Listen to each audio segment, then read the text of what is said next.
부가가치세 제2절입니다. 제2절 과세 거래가 되죠. 지금까지는 제1절 부가세 총론을 총 3시간에 걸쳐서 수업을 했고, 이번 시간에는 제2절 과세 거래가 되는 겁니다.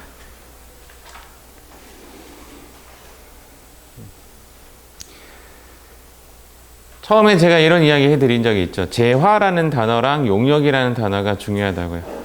일단은 여기에 보다시피 재화라는 말이 있고 용역이라는 말이 있습니다. 재화의 공급과 용역의 공급에는 부가세를 다르게 과세를 합니다. 공급의 의미는 뭐죠? 준다는 말이에요? 받는단 말이에요? 준다는 말입니다. 우리는 일단은 공급이라는 단어에도 조금 주의 깊게 생각을 해야 되는데, 나중에 나오겠지만 곧 재화의 공급 안에 들어가는 내용이지만 느낌상 공급이 아닌 경우가 있습니다. 느낌상 얘가 무슨 공급이야? 라는 개념이 되올 수도 있는데 얘도 공급으로 보아요. 예를 들어서 회사에 있는 물건을 사업주가 집으로 가져가요. 이런 이야기. 이것도 공급으로 봐요. 어떤 개념이냐면 회사에 있는 물건을 개인인 대표이사에게 공급한 것으로 보는 거죠. 이해가시죠? 이런 것도 공급으로 보고, 회사에서 대표이사의 딸에게 차를 줬다. 이런 것도 공급으로 봐요. 회사에서 거래처에게 선물로 물건을 줬다. 이런 것도 공급으로 봐요. 이런 것들이 공급이라는 개념이고, 그러면 이제 재화라는 말과 용역이라는 말에 대한 구분과 공급이라는 것에 대한 개념 정리를 좀 하셔야 돼요. 공급이라는 것을 왜 개념 정리하느냐라고 한다면 공급에 대해서 부가세를 냅니다. 공급이 아닌 것에 대해서는 부가세를 내지 않습니다. 재화와 공급이 아닌 것에 대해서는 부가세를 내지 않습니다. 지나가면서 돌을 주어서 돌을 줬다 이 말이죠. 공급인가요? 액션은 공급이죠. 공급은 맞는데 걔가 재화와 용역이 안 들어가요. 그런데 이 돌은 정말 반딱반딱 빛나는 투명한 돌이에요. 가공을 거쳐서 어떠한 가치가 생겨서 얘가 재화가 된 거죠. 그것을 공급하면 부가세를 냅니다. 부가 더해진 건데 가치가 부가된 거잖아요. 가치가 부가가 되면 부가가치세를 내도록 되어 있습니다. 10%. 1차적으로는 재화의 공급에서 우리가 하나 기억해야 되는 부분은 재화의 무상이라는 뜻은 뭐죠? 공짜입니다. 공짜로. 공짜로 주는 것도 과세를 한다 이 말입니다. 여러분들이 업이 뭐냐면 컴퓨터를 판매하는 업인데, 이번에 조카가 중학생이 올라가면서 야, 너 고생했다. 축하한다. 하면서 노트북 하나를 무상으로 제공했습니다. 여기까지. 노트북 가격이 얼마냐면 200만 원에 부가가치세 20만 원짜리예요. 200만 원에 20만 원짜리를 줬어요. 그러면 나는 국세청에 20만 원을 납부해야 돼요. 금방 했던 행동이 뭐냐면 재화의 무상 공급이 일어났잖아요. 재화는 무상으로 공급이 되면 부가세를 납부해야 돼요. 이것을 납부하지 않으면 형평성이 무너져요. 그럼 예를 들어서 이렇게 돼요. 재화의 무상 공급은 과세하지 않는다라고 가정 한번 해볼게요. 그러면 내가 고객에게 200만 원에 20만 원의 노트북을 팔아야 되는데 서로 약속을 한 거죠. 나 당신에게 공짜로 주는 것으로 할게요. 200만 원만 주세요. 그것이 일어날 수가 있는 거죠. 나는 어차피 국가에 납부 안 해도 되니까. 원래대로라면 고객에게 200에 20만 원을 받아서 200만 원은 내 손에 들어가고 20만 원은 국가에 납부를 해야 되는 거예요. 부가가치세의 개념이 이것이죠. 매출세액의 100%를 국세청에 납부해야 되는데 전부 다 무상 공급했다라고 할 수가 있는 거죠. 전부 다 공짜로 거래를 한 거라고 가정할 수가 있기 때문에 이거는 형평성에 떨어지는 부분이 생겨요. 그래서 재화의 무상 공급은 일단 과세한답니다.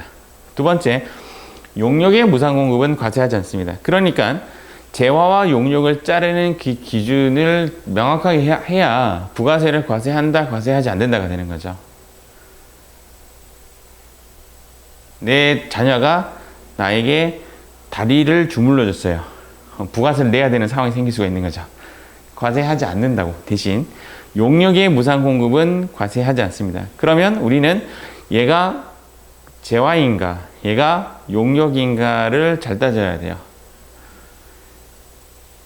내가 아는 어머니 집에서 식당을 하시는데 식당에 공짜로 밥을 먹었어요. 부가세를 내야 할까요? 내지 않아도 될까요? 그럼 이런 기준이 돼요. 재화의 공급인가요? 용역의 공급인가요? 음식은 용역의 공급입니다. 용역. 왜 용역입니까? 라고 한다면 서비스 쪽은 용역이에요. 음식 서비스라고 하죠. 음식에 대한 서비스는 부가세를 과세하지 않습니다. 일단 두 개를 기억하셔야 돼요.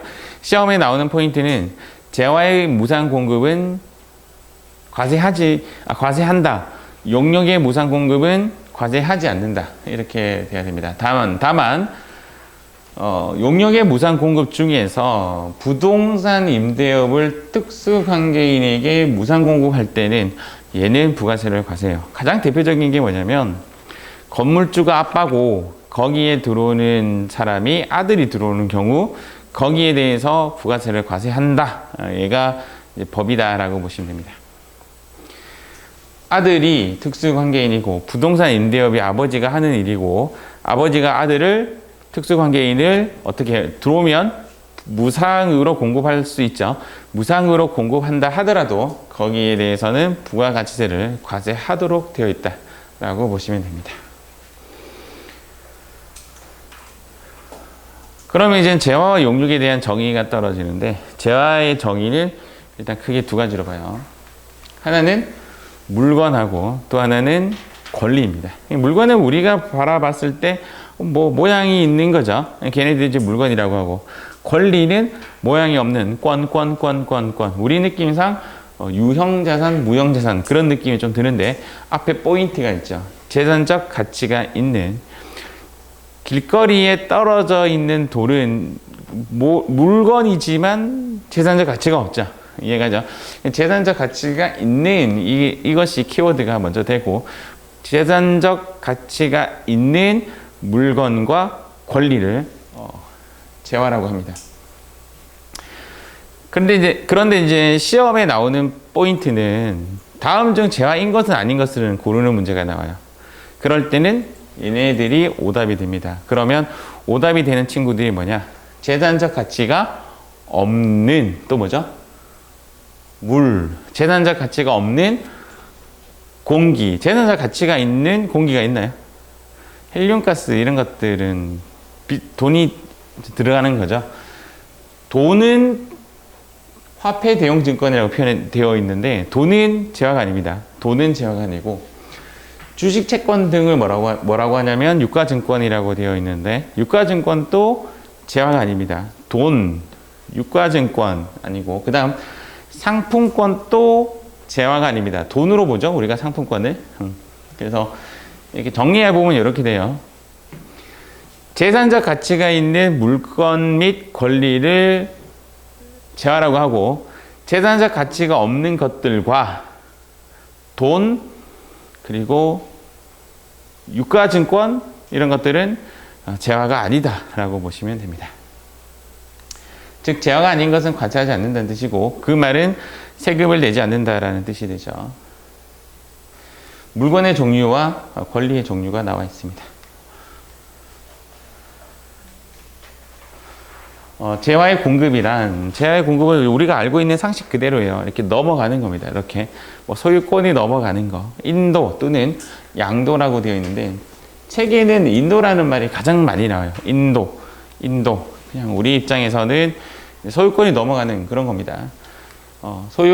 매매 계약이든 가공 계약이든 교환 계약이든 기타든 전부 다 인도로 되어 있죠. 그렇죠? 그래서 일단은 공급의 개념은 넘어가는 거예요. 넘어가는 것이 공급이다라고 보시면 됩니다. 이 페이지는 크게 중요하지 않아요. 이 페이지는 다음 페이지 보도록 하겠습니다. 요거는 별표. 요거는 일단 별표. 급수로 했을 때 포인트는 얘는 세무이금용.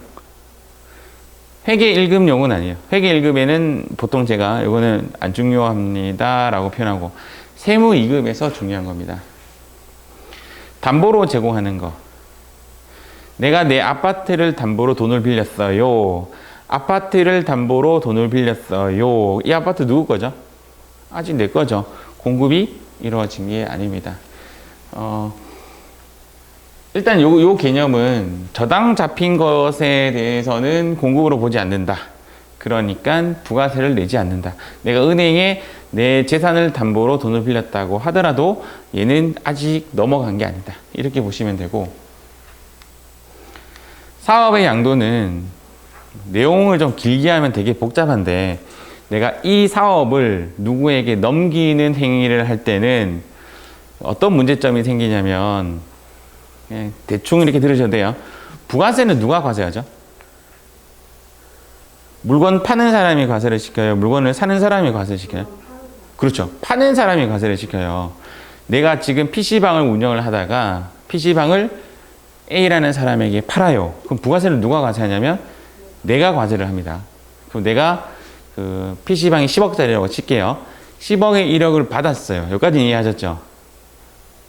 그리고 이 사람은 뭐가 됐냐면 매입자가 됐기 때문에 국세청에 가서 1억을 받아와요. 국세청은 1억을 줘야 되는 거죠. 매입이니까. 맞죠? 나는 이 1억을 내야 되죠. 국세청의 입장에서는 실익이 하나도 없어요. 소비자가 낀 거래가 아니기 때문에 여기서 1억을 받아서 1억을 줘야 되는 상황이 생기는데 이 사람은 100% 1억을 받으러 와요. 나는 1억을 안 줄 가능성이 있죠. 국세청 힘든 거죠. 괜히 받아서 줘야 되는 상황이 생기니까 사업을 이렇게 양도할 때 최종 소비자가 거래가 끼는 거래가 아니라 사업을 이렇게 넘길 때는 야, 니 주지도 말고 니 받으러 오지 마. 이렇게 한 거죠. 그래서 걔는 공급으로 보지 않습니다. 그래서 요 거래에서 되게 조심하셔야 돼요. 여러분들 나중에 사회에 나갔을 때 사업을 양도받을 때는 부가세 거래 하시면 안 돼요. 그 중간에 보통 중개인이 끼겠죠. 부동산 중개인이 끼겠죠. 그 중개인이 그 부분을 되게 컨트롤 좀 해줄 겁니다. 그 부분에 대한 지식입니다. 사업별로 그 사업에 대한 모든 권리와 의무를 포괄적으로 승계시키는 때는 사업의 포괄 양수도라는 표현을 많이 써요. 포괄 양도라고 되어 있지만 이때는 공급으로 보지 않으니까 부가세를 과세하면 안 된다. 조세는 이제 세금이고요. 세금을 뭐로 내는 경우? 물건으로 납부하는 경우. 이겁니다. 세금을 물납하는 경우는 원칙상 금지되어 있습니다. 예를 들어서 우리 회사는 물납하면 진짜 좋죠. 우리 회사가 뭐 하냐면 편의점 운영을 하는데 요번에 세금이 100만 원 나왔어요. 100만 원어치 라면 바치면 되지. 물납이 허용된다면. 괜히 100만 원을 고객한테 팔아가지고 그 팔아서 돈으로 주는 것보다 차라리 국가에게 물납하는 게 좋아요. 옛날 조선시대는 전부 다 물납이었죠. 쌀, 굴비 뭐 다 물납이었죠. 맞죠? 물납. 물납이 원래 금지되어 있는데 어쩔 수 없는 상황에 물납이 생길 수가 있습니다. 땅이 지금 머물러 있다든지 할 때 재산 자체가 부동산으로만 이루어져 있는데 얘를 매각 자체가 안 되는 경우 이렇게 물납을 하는 경우가 있어요. 그 예외인 경우예요. 사업용 자산을 상속, 증여, 지방세, 사업용에 관련된 자산도 팔 수는 없잖아요. 근데 갖고 있는 게 전부 다 부동산으로 이루어져 있다면 그때 허용되는 물납에 대해서 물납으로 한다면 그럼 어쩔 수 없는 상황이기 때문에 공급으로 보지 않는다. 그런 양이고, 공매 및 경매인데 여기에 앞에 살짝 달려야 되는 글자는 강제라는 말이 들어가야 돼요. 강제. 공매는 뭐고 경매는 뭐예요?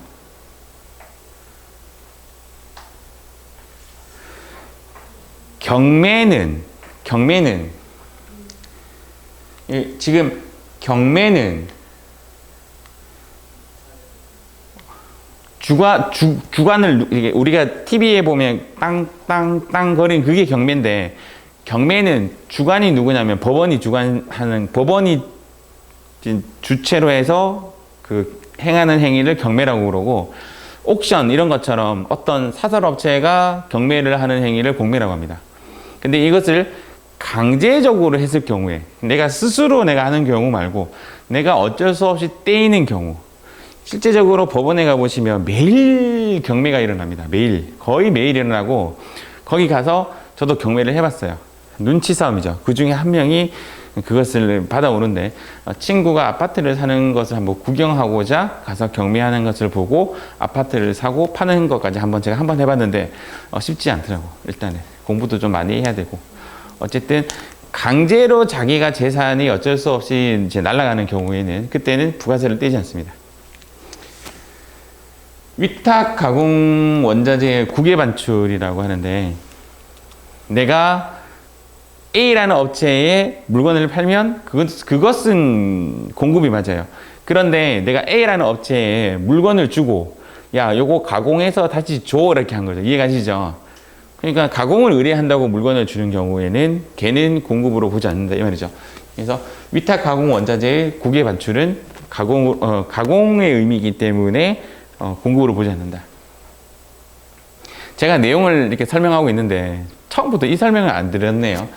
이 말뜻이 무엇인지는 시험에 안 나옵니다. 시험에는 공급으로 보는 것, 보지 않는 것을 골라라 라고 나옵니다.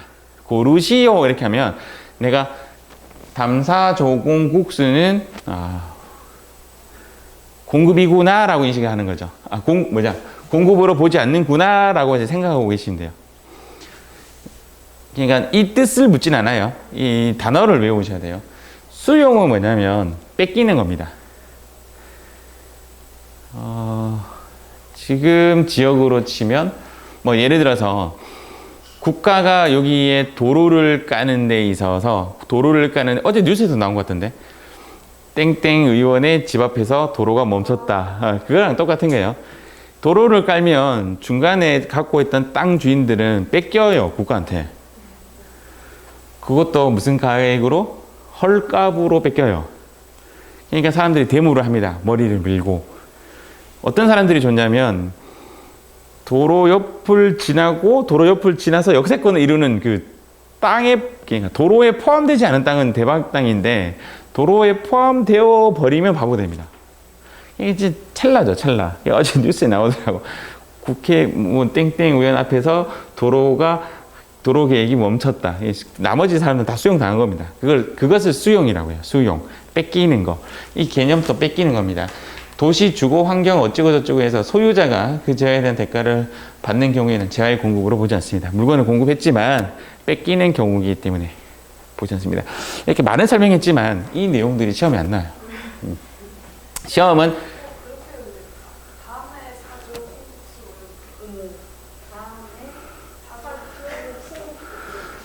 진짜 본인 머리에서 나온 거야? 내 수업할 때 그래 가르치는데. 다음에 사조 콩국수. 이것도 오늘 수강생이 이야기해 주더라고. 다음에 사조 콩국수. 진짜 자기 머리에 났어요? 담사조 콩국수. 이렇게 외웠습니다. 이렇게. 다음에 사조 콩국수. 제 기존의 동영상 그 유튜브에 보면, 문제풀이 보면, 다음에 사조 콩국수. 이렇게 수업하고 있습니다. 소름. 다음에 사조 콩국수. 이렇게 외우시면 돼요. 다음에 사조 콩국수는, 재화의 공급으로 보지 않습니다. 라고 외우시면 됩니다. 시험 문제에서는 얘만 조심하시면 돼요. 왜냐면 재화의 공급으로 보는 것에도 사가 나와요. 사자가 좀 중복이 되고 담사조 콩국수만 딱 기억하시면 돼요. 다음에 사조 콩국수 이 부분만 꼭 기억하시면 됩니다. 자, 용역이란 일단 마음속으로 가는 용역은 서비스예요. 음식 무슨 서비스. 이러면 이제 얘는 용역. 건설 서비스. 건설이 가만히 생각해 보면 못 들어가고 망치 들어가고 나무 들어가고 뭐 도배 들어가고 뭐 물건이 아주 많이 들어가는데도 불구하고 서비스입니다. 용역입니다. 용역. 우리 건설하면 용역이잖아요. 그렇죠? 그런 것처럼 재산적 가치가 모두 영무의 같은 개념. 그 밖의 행위를 말한다. 그러나 전답, 가수원, 목장용지, 임야토지, 염전의 무슨 부동산을 제공해 주는 것도 서비스예요. 부동산 파는 거 말고 부동산 파는 것은 재화의 거래고 부동산을 빌려주는 것, 이 공간을 빌려주는 것도 서비스의 개념이 되는 거죠. 대여의 개념이 되니까. 그런데 전답, 가수원, 목장용지, 임야, 염전 이것은 장려하는 사업인 거죠. 우리나라에 없어지면 안 되잖아요. 그러니까 그러니까 농부를 보호하는 거죠. 어부를 보호하는 거죠. 그런 분들, 염전업도 보호하는 거죠. 염전업 한다고 땅을 빌려줬다고 하면 빌려준 집주인이죠. 땅 주인에게는 과세하지 않겠다. 그런 의미입니다. 그게 무슨 보호입니까? 어떤 거냐면 전가라는 말 들어보셨어요? 전가. 세금의 전가.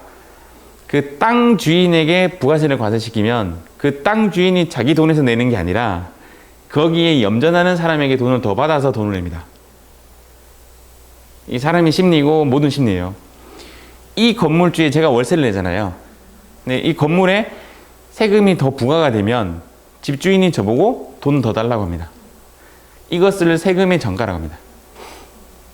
야, 그 건물 네가 쓰잖아. 그럼 임차인이 10만 원씩 더 내. 이렇게 한다고. 국가가 부동산 정책이 어려운 이유가 뭐냐면 세금의 전가 형식이기 때문에 그래요. 지금 집 갖고 있는 사람에게 세금을 부과를 많이 때리고 있잖아요. 지금 현재 상황이. 많이 때리면 그 건물을 갖고 있는 사람이 팔 때 더 붙여서 팝니다.